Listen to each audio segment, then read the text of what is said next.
En esta hora un tema bastante interesante. Vamos a hablar acerca de la soberanía de Dios.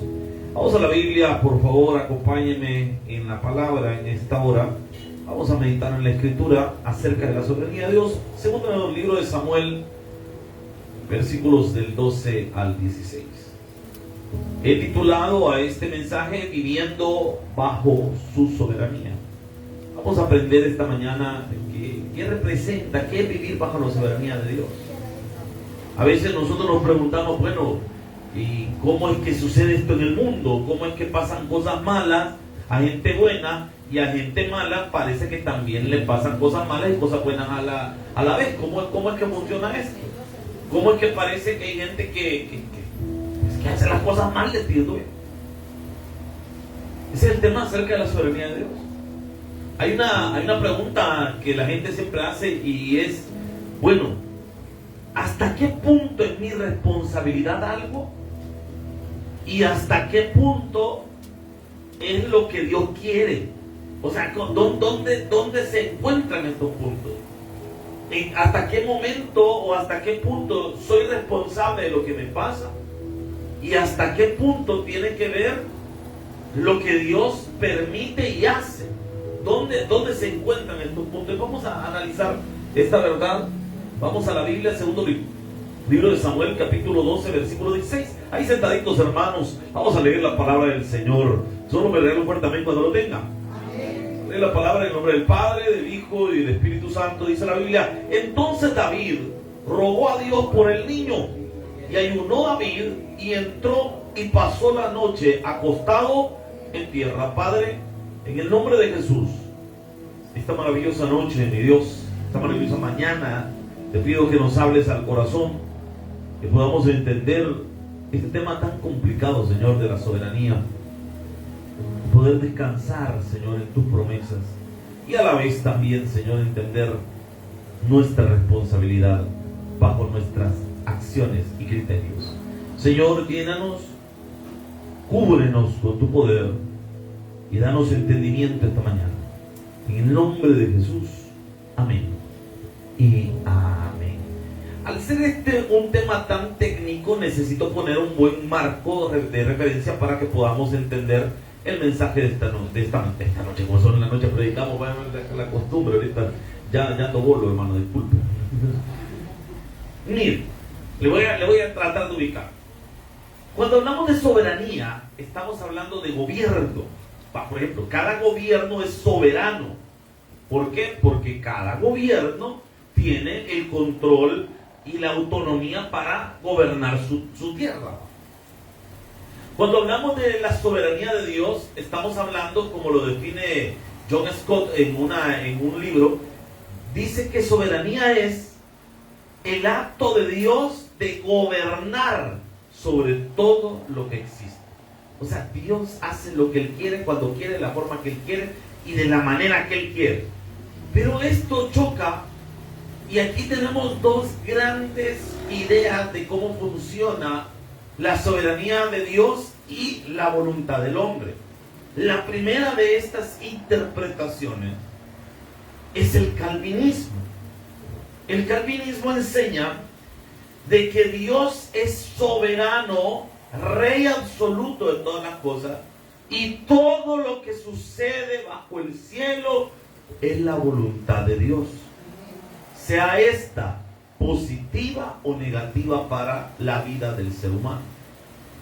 Bajo este criterio significa que de alguna manera nosotros no tenemos injerencia en las decisiones que tomamos, pues las decisiones ya fueron premeditadas por Dios y establecidas por Dios, y el hombre solo vive de una manera automática en el margen que Dios le ha permitido vivir. Ok, esa es una interpretación.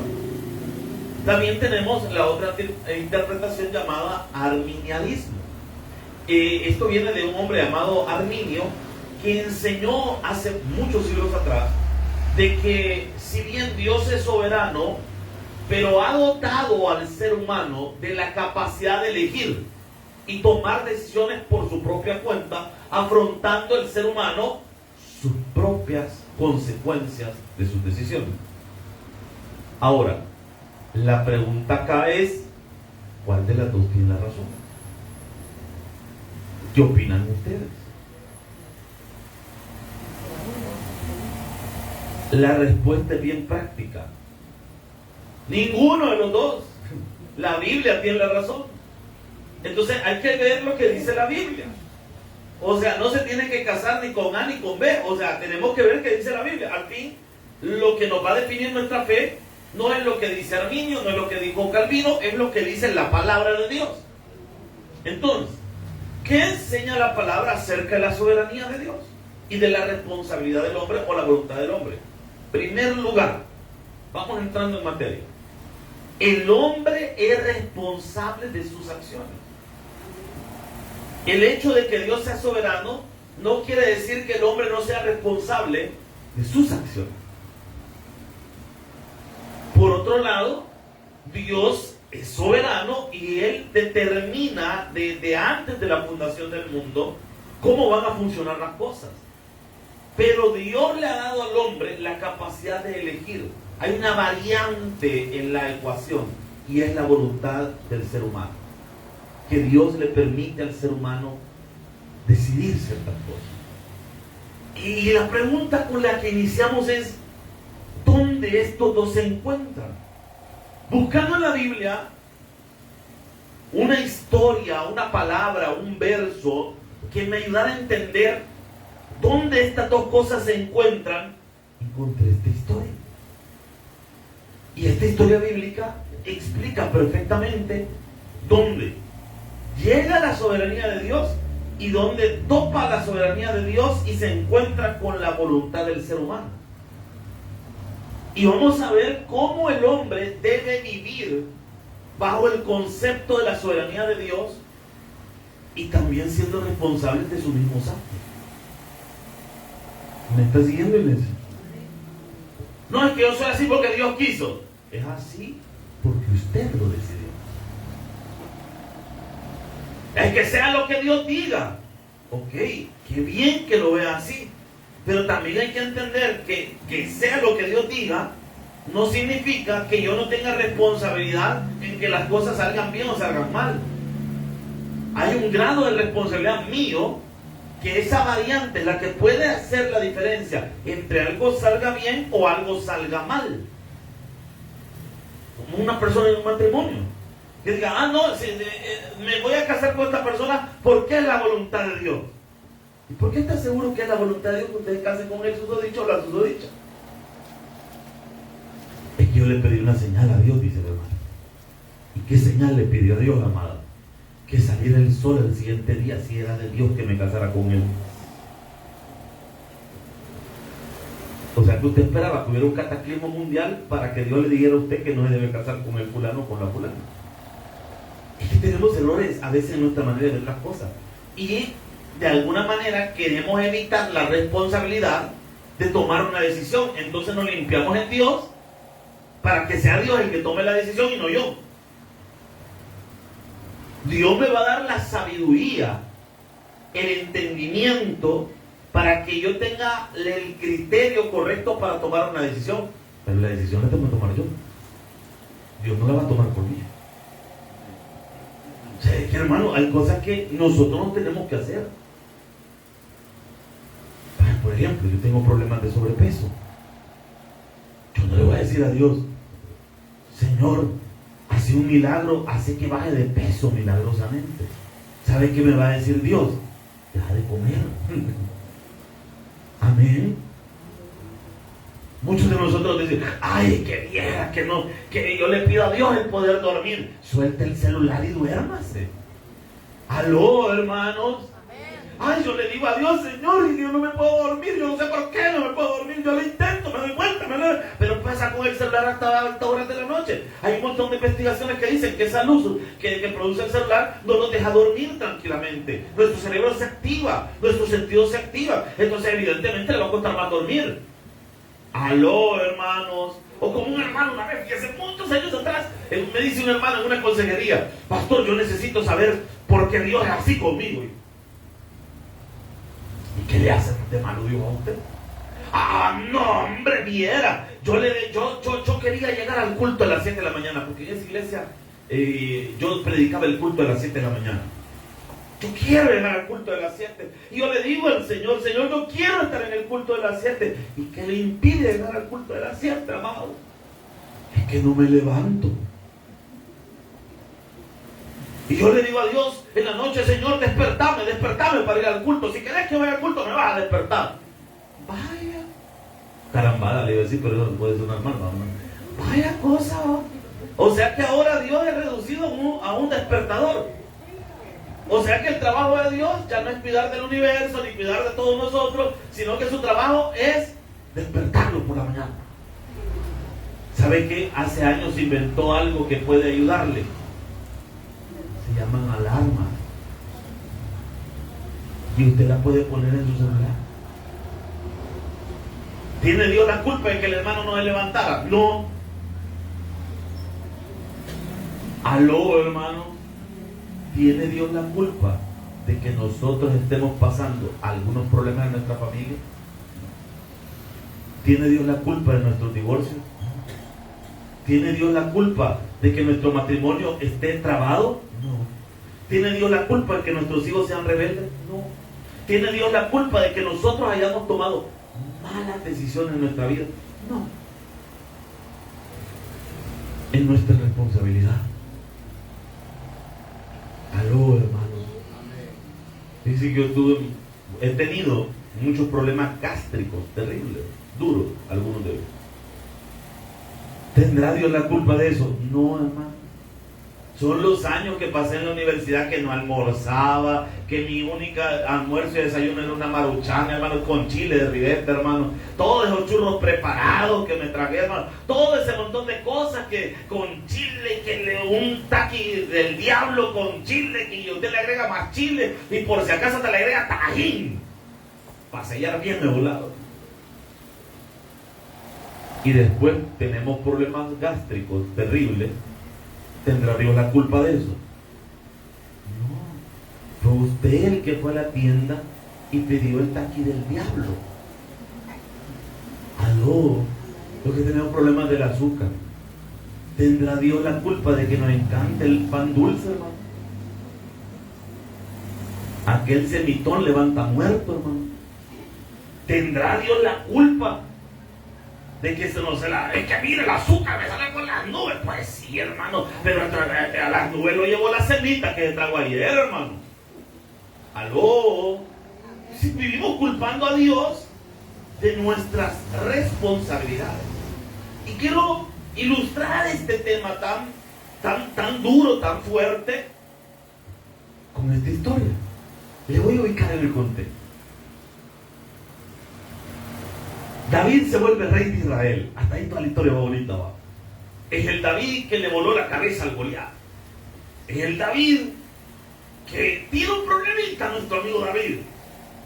Problema, como todo ser humano, como cualquier persona, todos tenemos un clavo en la vida. Todos. No existe un solo ser humano que no tenga un clavo, una debilidad. Amén, hermano. Algunos tenemos mal carácter. Si no ve al hermano que tiene la paz, bravo. O si tiene un hermano en la paz, brava la hermana, está enojada. Algunos tenemos problemas con nuestras palabras o mal hablado. No tenemos una caja de lustre, tenemos un cuarto de lustre, hermano. Más si hemos crecido aquí en Soyapán, hemos aprendido un hebreo antiguo bien profundo, ¿me entiendes? Y crecimos hablando de esa manera. Tenemos debilidades. Algunos tenemos diversidad de debilidades. ¿Para qué mencionarlas? David tenía una muy fuerte, una debilidad muy dura y muy difícil de romper. Le gustaban mucho las muchachas. Gustaban a David. Y David viene y había agarrado una gama de esposas y de amantes increíble. El brother tenía su harem personal. Pero tarde o temprano le topamos las cuerdas a Dios. Y un día David se metió con quien no tenía que meterse. Con una mujer casada. Y no solamente con cualquier mujer casada.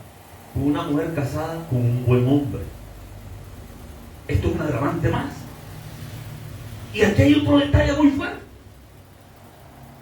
David viene y no solo le gana la mujer al brother, lo mata.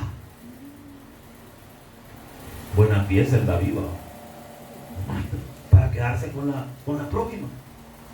Yo me imagino que en la vela de Urías, porque Urías se llamaba el esposo de la Betsy, el Urías ahí tendido en la cajita, aquella haciendo que lloraba, ay, se me murió el Urías, como que no sabía que el otro lo había matado, si será compadre hablado. Y el David llegando a la vela, ay, se me murió el Urías, qué buena gente el Urías, y viendo para allá a la mujer, ¿qué onda vamos a ir? Ya, tú estás hablado. Y se van a vivir juntos, toda la onda, tranquilidad total, según ellos no ha pasado nada, pero es que Dios es soberano, y Dios va a actuar en el tiempo que Él decida actuar. ¿Tenía la culpa Dios de que David tomara a Betsabé por mujer? No, fue voluntad de David y de Betsabé, porque a la Betsabé nadie lo obligó, y a David nadie lo obligó a quedarse con ella. Decidieron de su voluntad cometer un pecado y querer tapar el sol con un dedo. En lugar de alejarse del pecado, quisieron tapar el sol con un dedo. Y aquí es donde entra la narrativa. Viene un profeta llamado Natán y amonesta a David y le dice que va a pagar 4 veces su pecado. La voluntad de Dios ha sido predicada por el profeta y ha dicho que 4 veces David pagará por su pecado. Ok, hasta ahí vamos bien en la historia. Hoy sí, versículo 15, 2 de Samuel 12:15. ¿Ves lo que dice la palabra del Señor? Y Natán se volvió a su casa. Punto y seguido. Ese punto marca un intervalo de tiempo. ¿Por qué? De la palabra dada por el profeta a la acción de Dios va a pasar un tiempo. ¿Cuánto pasó? No lo sé. Pero el hijo ya había nacido de David. Cuando le dan la sentencia, Betsabé está embarazada. Pero aquí, cuando le ejecuta ya el Señor su soberana voluntad sobre David y su familia, David ya tiene su hijo en su brazo. ¿Cuántos o qué edad tendrá este niño en ese momento? No lo sé. La Biblia no lo dice. Da la idea de que está recién nacido. Da la idea. Pero no podemos casarnos con esa idea porque hay un principio hermenéutico que dice que hay que hablar cuando la Biblia habla y callar cuando la Biblia calla. La Biblia no nos da exhaustivamente la edad del infante. Solo nos dice que era un niño. ¿Qué edad pudo tener? Desde recién nacido hasta unos 6, 7, 8 años quizás. No sabemos. Ahora, póngale poco a esto. Y Jehová hirió al niño que la mujer de Urías había dado a David. Y por si nos queda duda, y enfermó gravemente.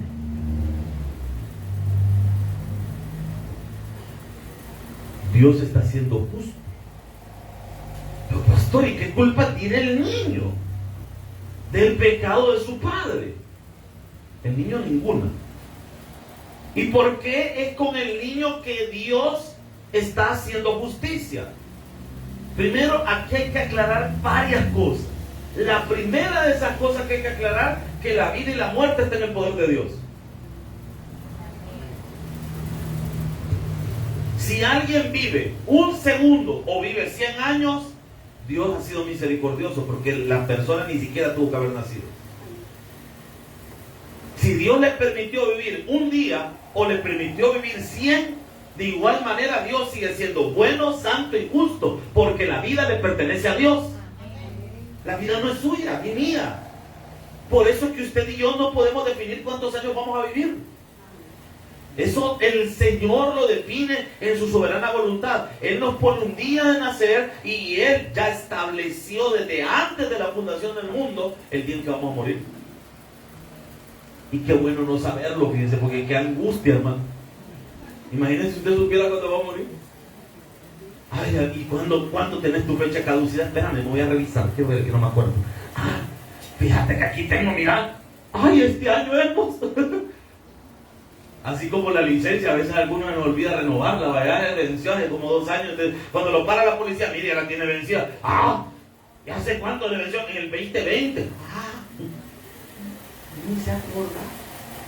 Me qué angustia saber para que le queda un par de meses. No, mejor así, que no sepamos nada así. A veces la ignorancia es una bendición, hermano. Ahora, que Dios decida cobrar la vida del niño no es maldad. Es parte de un plan que va más allá de nuestro entendimiento. El niño está enfermo, gravemente enfermo. Y los que son padres acá y madres no me van a mentir que no hay nada más angustiante que ver a un hijo enfermo. Y una cosa que le voy a decir, si sus hijos enferman, no vaya a ser usted de aquellas personas que le dicen al Señor, Señor, a mí que me caiga la enfermedad por quitársela al niño, a mí ponérmela. Hermano, no tiene la fe usted suficiente para decirle que el Señor lo sane sin que usted se tenga que enfermar. Pero la gente va, Señor, a mí que me caiga. No, hombre, hermano, conozca más a Dios y Dios es bueno, hombre. No tiene que usted clavarse la enfermedad a usted, pero bueno. Y dice la palabra, enfermó gravemente. Vea, aquí tenemos algo bien interesante. David sabía que eso era parte de sus consecuencias, ¿sí o no? Sí. Sabía que la voluntad de Dios ya había sido dada y Dios le había dicho que 4 veces iba a pagar su pecado y que ahí estaba su primer clavo. Pero aquí viene la actitud de David. Y yo quiero que le ponga atención a la actitud de David. Porque David, conociendo que Dios es soberano, él va a apelar a la misericordia de Dios. Vean cómo funciona esto. Yo quiero que le pongan mucha atención las acciones que David va a tener. Versículo 16. Entonces David rogó a Dios por el niño. ¿Y qué hizo? Y ayunó David. Vaya, mire, se unió a los 21 días de ayuno y oración. Y entró y pasó la noche acostado tierra. No, es que el brother se va a meter a orar de verdad. No es oración que nosotros hacemos al mediodía cuando vamos a comer. Ay, Señor, bendice el alimento que van para adentro, amén. No es oración ligera. No es oración. Otros ni siquiera oramos, ahora hacemos la mentirita. Como en el culto, ¿verdad? Que ni está orando. ¿A qué hora va a terminar esto, Señor? Ya me quiero ir, Señor. Que aburre este hombre. No es esa oración. El hombre se tiró pero al suelo, a aventarse a orar de verdad. Porque la aflicción lo tiene topado en serio. Y dice la Biblia en el 17. Y se levantaron los ancianos de su casa y fueron a él para hacerlo levantar de la tierra. O sea, sabían que Dios se va a morir. Se ha tirado al suelo a clamarle a Dios. Y mire qué fuerte. Mas él no quiso ni comió con ellos pan. Es decir, se metió en ayuno total. Ni agua, ni pan, ni nada. O sea, el hombre se metió de verdad a buscar la misericordia de Dios. ¿Qué me dice eso a mí? Que aunque yo vea las cosas difíciles, yo tengo que clamarle a Dios. Y aunque yo mismo me haya buscado esas circunstancias, yo puedo buscar la misericordia de Dios. Sí, hermano, quizás nosotros alguna enfermedad ha sido producto de una mala decisión nuestra, pero podemos apelar a la misericordia de Dios, hombre. Amén, hermano. Ay, es que yo no merezco nada, ni yo, hermano, pero buscamos la misericordia de Dios. ¿Cuántas mujeres están en la casa del Señor? Busque la misericordia de Dios, hermano. Ay, es que esto me pasó por casarme con este. No, pida la misericordia de Dios. ¿Cuántos hombres están en la casa del Señor? Ay, es que viera que mi mujer es mi cruz y mi maldición. No, hombre, se llama Crucita la señora, así dígale de amor, pa. Pero mire, tranquilo, hombre, pídale a Dios misericordia. Es que viera cuántos pecados he cometido y quién no ha cometido pecado. Si todos somos pecadores, hermano. Si el único que es misericordioso y grande es nuestro Señor Jesucristo, hermano. Si ahí tenemos los demás, no tenemos nada. Gloria a Dios. Ahora, ¿qué sucede? David tiene en su voluntad un deseo, y es que su hijo pueda vivir. Y le va a clamar a Dios por 7 días para que su hijo viva. Pero aquí viene un detalle. ¿Qué sucede cuando mi voluntad choca con la voluntad de Dios? ¿Qué voluntad va a permanecer? ¿La mía o la de Dios?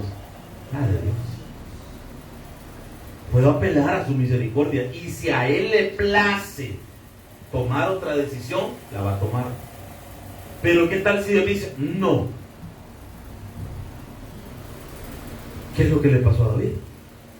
Chocó con la voluntad de Dios, con una palabra establecida por Dios, la cual era inmutable. Y aquí viene el detalle ahora con David.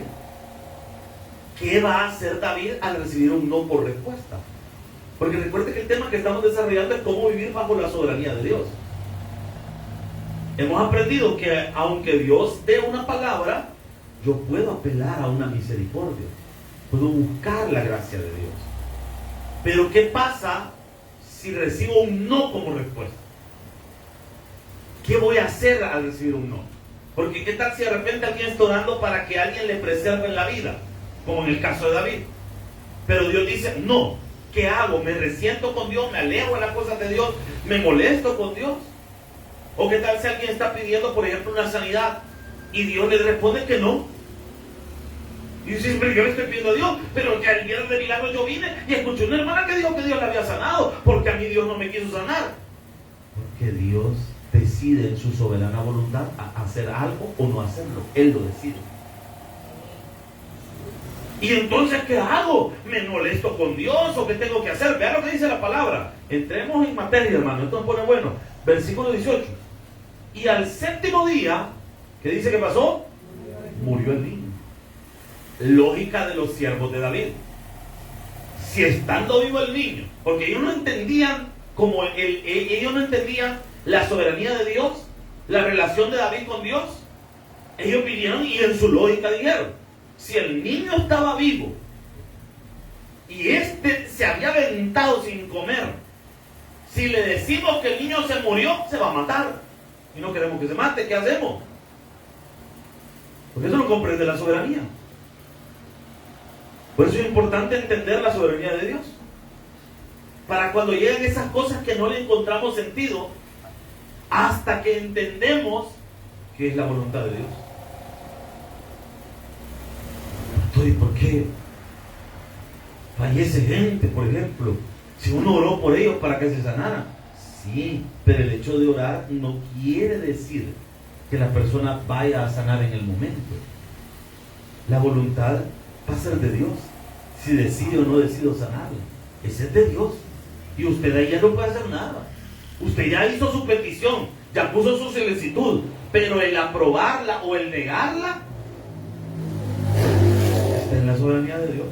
Como cuando usted pide la visa.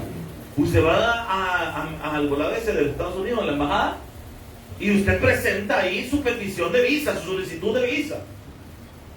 Y va a depender del gringo si se la prueba o no se la prueba. Depende si le cae bien o le cae mal. Vamos a ver qué criterio usar.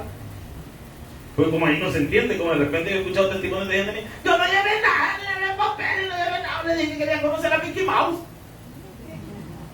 Ah, de verdad. ¿Y qué pasó? Me dieron la visa para 10. Y de otra persona que lleva hasta los papeles de la casa, los terrenos, lleva aquí, lleva allá, las cuentas de banco, el gringo lo ve negada. Yo creo que hasta lo disfruta el gringo cuando le ve la cara de aflicción de uno. Sus 90 pesos ahí solo ven que va, vamos a ver. Hasta lo disfruta el ingrato.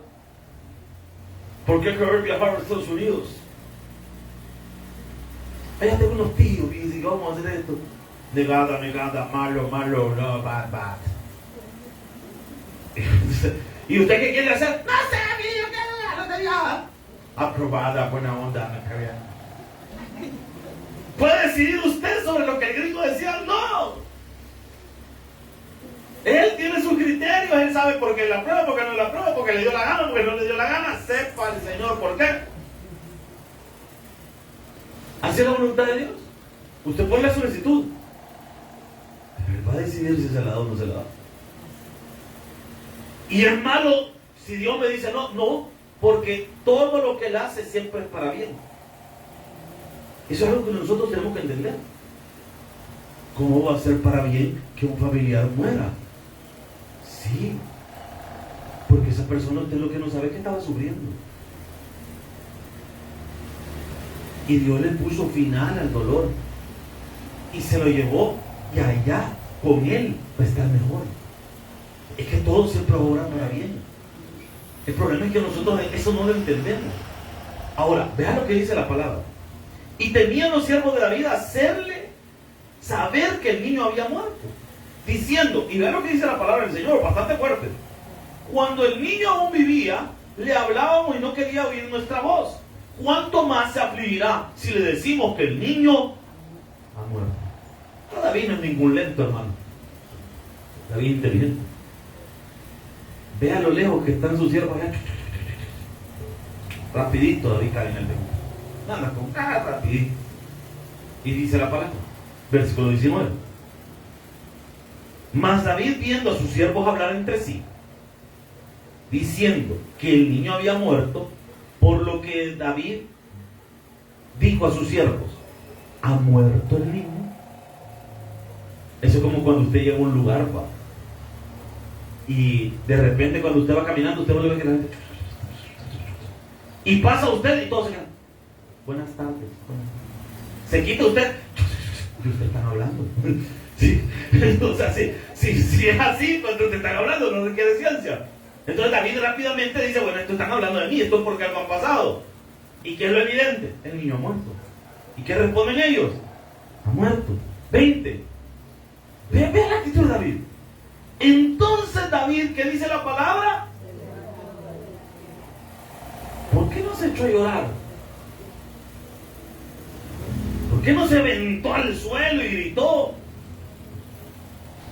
Entonces David se levantó de la tierra, se lavó y se ungió, cambió sus ropas y entró, y ven qué fuerte, y entró a la casa de Jehová. ¿Y qué dice que hizo? Primero lo primero, darle gracias a Dios. Acaba de morir su hijo. No, es que quizás no lo amaba. ¿Cómo que no lo amaba? Si 7 días sin comer, tirado en el piso, clamando por su hijo, dígame si no lo amaba. Por supuesto que lo amaba. Pero ¿qué había entendido David? La soberanía de Dios. Dios me lo dio, Dios me lo quitó. Se fue a resentir y ya no voy a visitar la iglesia, no quiero nada con Dios, ya no quiero servir, porque Dios no me contestó, no me dio lo que yo quise. ¿Qué hizo David? Después de asearse, porque pues sí, a la iglesia hay que venir bonito, cheñadito. Se fue a arreglar, se fue a resurar, cheñar la barbita. No la andaba como yo con papá pitufo. No, se la fue a poner pulida el hombre. Llega a la casa de Dios, adora, va al culto, le da gracias a Dios. Y después va a cenar al tonirón. ¿Había tonirón en aquel tiempo? No, hermano. Pero es lo que dice la palabra.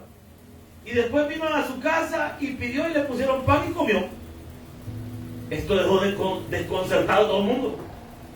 Entonces quedaron como, ¿y qué pasó aquí? Pues, porque lo lógico es, se murió su hijo, pues hace duelo, tírate al piso, vestirte de negro, está triste.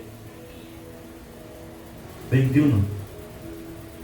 Y le dijeron sus siervos: ¿qué es esto que has hecho? Por el niño viviendo aún, ayunabas y llorabas, y muerto, te levantas y comiste pan. 22. Ve el entendimiento de la soberanía de Dios. Y él respondió: Viviendo aún el niño, yo ayunaba y lloraba diciendo, ¿quién sabe si Dios tendrá compasión de mí y vivirá el niño? 23.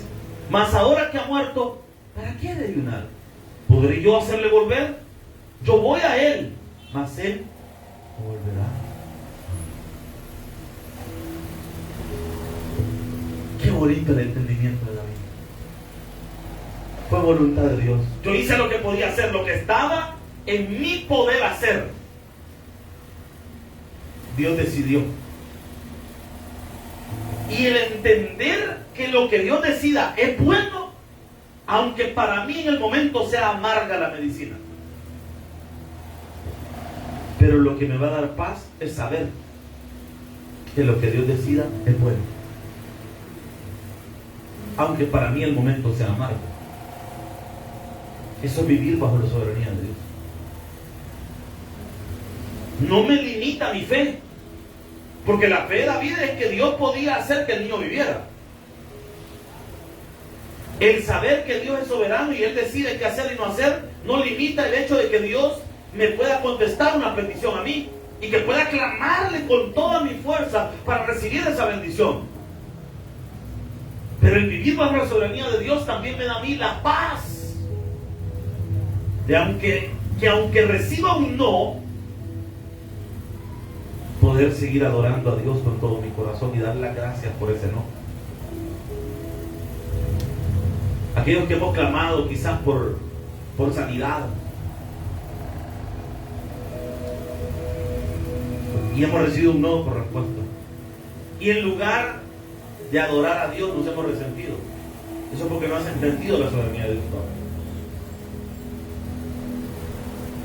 Yo tengo varios años de ser ministro, y la primera vez que yo ministré y oré por alguien y sanó, yo me quedé impactado, porque no me pasó una vez, me pasó varias veces seguidas. Me recuerdo que estábamos ministrando allá en uno de los pueblos que el Señor nos llevó, y empezamos a orar por sanidad y a orar porque las personas sanaran, que de repente llegaban y, hermano, ¿puedo orar por mí? Sí, hermano. Y la primera vez que pasa una hermana a dar testimonio y dijo, yo no sé, digo, el hermano, yo no digo que es milagroso, pero este hombre oró por mí y Dios me sanó. Y uno da la carreta y ¡hala de Dios! He aquí el próximo Benigín, dije yo. Ya me imaginaba yo en estadios, campañas de sanidad y todo lado. Y de ahí oro por otra persona y sana, y oro por otro y sana, y oro por otra persona y sana. Y yo digo, no, hombre, ahorita andamos en racha, dije yo. Lo que yo no entendía en ese momento por mi pensamiento infantil es que el decidir sanar no soy yo, es Dios. Y me recuerdo que había un hermano en una iglesia que yo lo apreciaba mucho, muchísimo. Un hermano que conmigo había sido 10. De hecho, mi primer reloj, un Buancu, él me lo regaló. No se me olvidó. Entonces el hermano había enfermado. Y como venía mi racha de sanidad, yo dije, no, hombre, si este hermano, no me preocupe, hermano, ¿qué tiene? ¿Qué le duele? No, pero espérese, ahorita lo sanamos. Porque uno agarra carreta, ¿no? ¿Se entiende el hebreo agarrar carreta? Así como le enamoró su esposo, ¿no? Le dio carreta. Ahora, miren, vengo yo y empiezo a orar por el hermano. Sanate, hermano, sanate más. Se murió.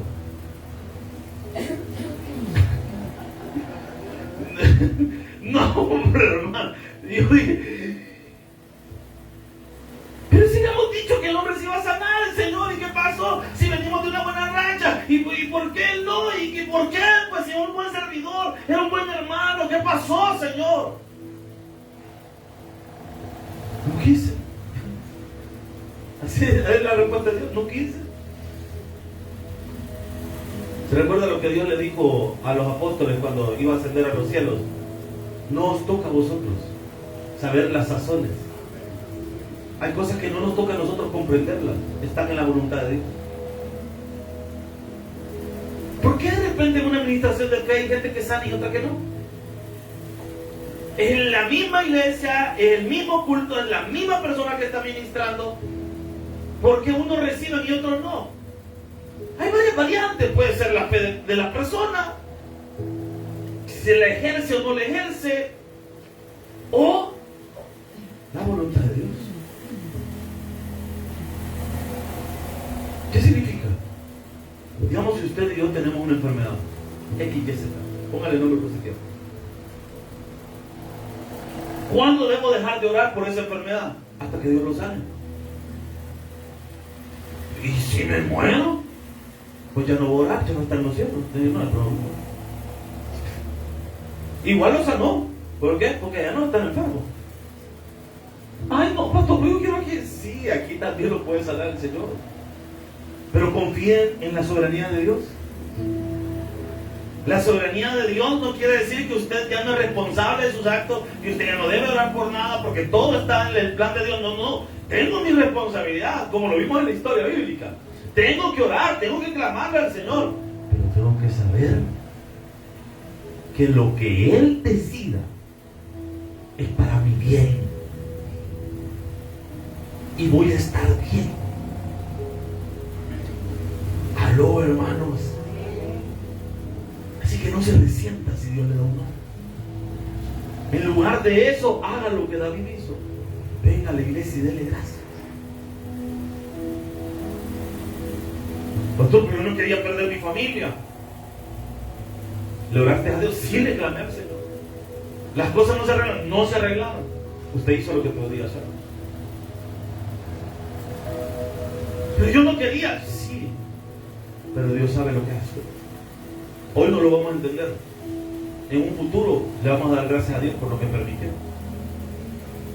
Pastor, yo llevaba 20 años en esa empresa y ahí quería jubilarme. Dice, ¿por qué me quitaron si yo era un buen trabajador, cumplía, hacía las cosas que tenía que hacer? Pero no salió, ¿por qué? Porque tú no veías. Es que ese entorno de trabajo ya no te era conveniente. Entonces Dios te retiró de ahí, porque ahí te ibas a contaminar demasiado. Entonces Dios tuvo que sacarte y tiene preparado algo mejor para tu vida. La soberanía de Dios. Pastor, ¿por qué perdí esa casa así? Había orado tanto por esa casa. Había hecho cultos en esa casa. ¿Por qué la perdí? Hay cosas que nos buscamos nosotros. Y hay cosas que Dios va a permitir que sucedan. Pero tanto las cosas que Dios permita que pasen, siempre van a ser para nuestro bien. No se aflija. Deje las cosas en el gobierno de Dios.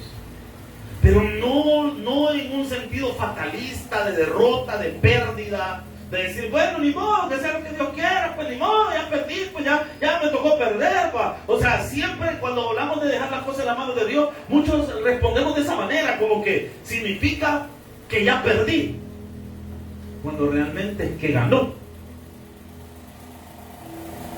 Usted expóngale a Dios su caso. ¿Qué dice la palabra de Dios?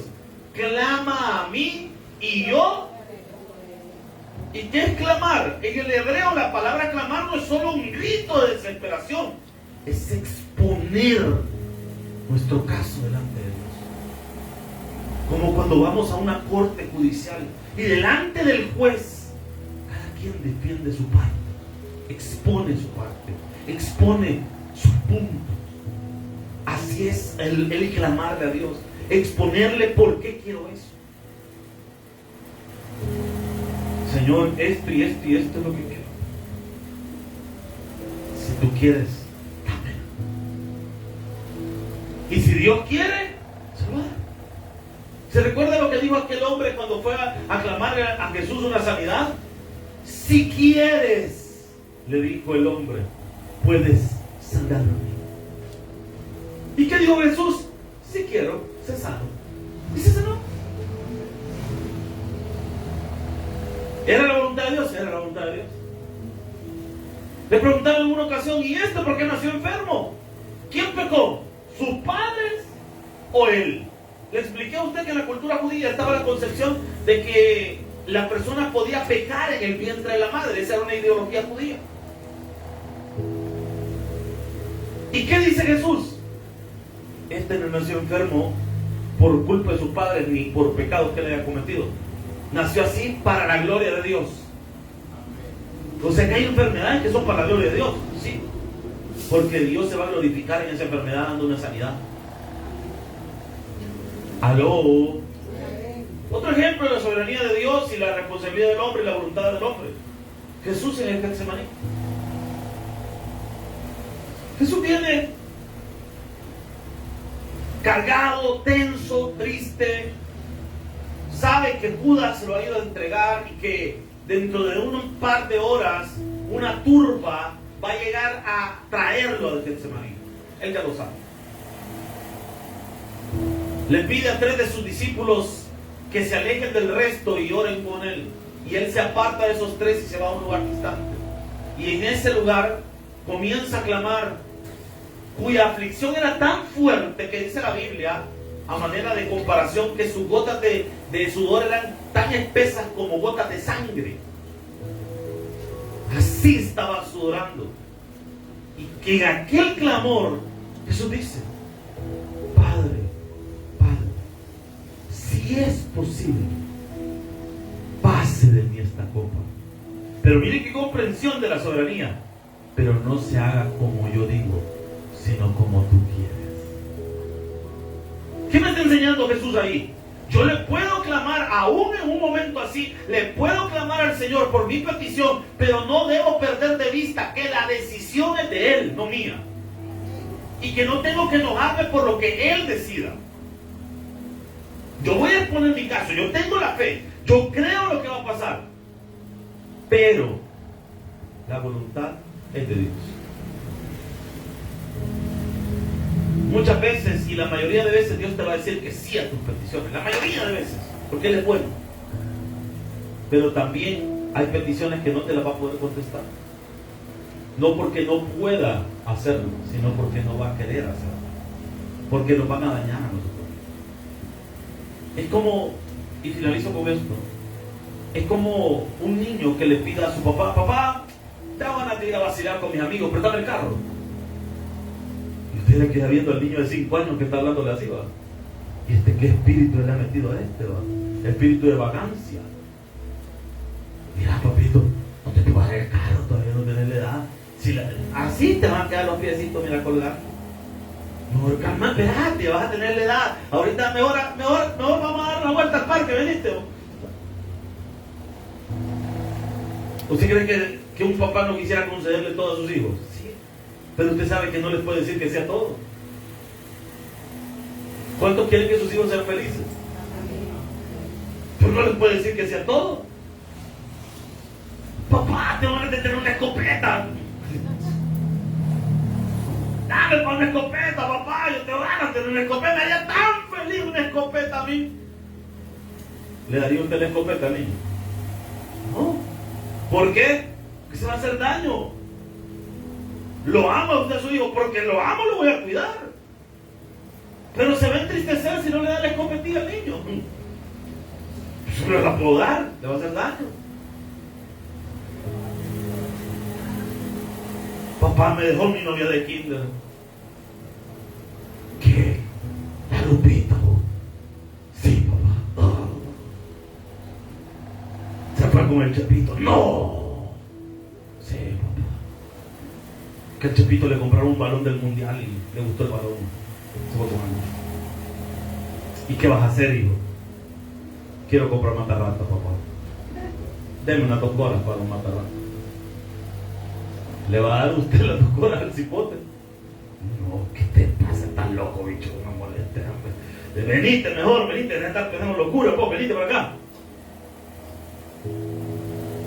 Ya me entendiendo por dónde va la cosa. Hay cosas que ustedes están pidiendo y yo estoy pidiendo que no son para nuestro provecho, las cuales Dios ha decidido responder con un no. Y no es en maldad, es en bondad. Todas las acciones de Dios siempre responden a su bondad. Toda acción de Dios corresponde a su bondad y su amor. Todo lo que Dios permita que nos pase es dentro de su bondad y su amor. Aunque en el momento no lo entendamos. Pero Dios tiene el control de todas las cosas. Un fuerte aplauso al Señor. Vamos a orar. Padre, Agradecidos contigo estamos en esta noche, Señor, en esta mañana. Señor, gracias por tu bondad y tu inmensa misericordia. Señor, gracias porque hemos entendido y aprendido que tú eres soberano, que tú eres rey, que tú gobiernas sobre todas las cosas. Señor, que todo está en tu mano. Te pedimos perdón, Señor, porque a veces, Señor, quizás nos hemos enojado cuando hemos recibido un no por respuesta. Señor, perdónanos por quizás en un momento de ira, de cólera, de molestia, nos resentimos al recibir un no. Pero hoy te pedimos, Señor, tu misericordia. Te pedimos, Señor, que nos ayudes a entender lo espiritual, lo que viene de tu mano, Señor. Y que el hecho de que tú decides qué hacer y no hacer no impide que nuestra fe sea ejercida y que podamos clamar. Señor, te pedimos en esta hora que podamos entender qué estás haciendo en nuestra vida. ¿Por qué has permitido alguna situación? Señor, por favor, te necesitamos, Señor. Ayúdenos, Dios. Guíenos, Señor. Ayúdenos, Padre, a ser una iglesia que crece y avanza en el conocimiento de tu palabra. En esta hora queremos orar por los amigos, por los que no conocen a Jesús. Si hay alguien esta mañana sin Jesús en su vida, queremos orar para que hoy Cristo habite en tu corazón. ¿Habrá alguien esta mañana sin Jesús que pueda venir a los pies de Cristo? ¿Habrá alguna persona? Mientras nuestros hermanos hacen el llamado, vamos a cantarle este hermoso himno a nuestro Señor Jesucristo. Y vamos a pedirle de todo corazón al Señor que nos ayude, que nos guarde, que nos proteja y que aún en los momentos más difíciles podamos estar confiados en Él. Vamos a adorar juntos al Señor. Recuerde, todo el control Dios lo tiene, y por eso hoy con alegría y con gozo cantamos al Señor.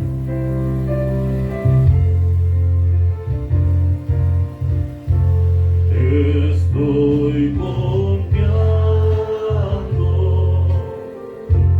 Señor, en ti.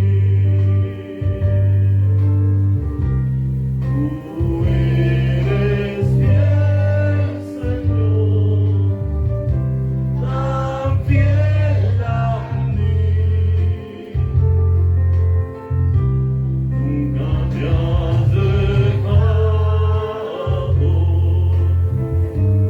aunque débil soy. Estoy confiando, Señor, en ti. Puedo descansar,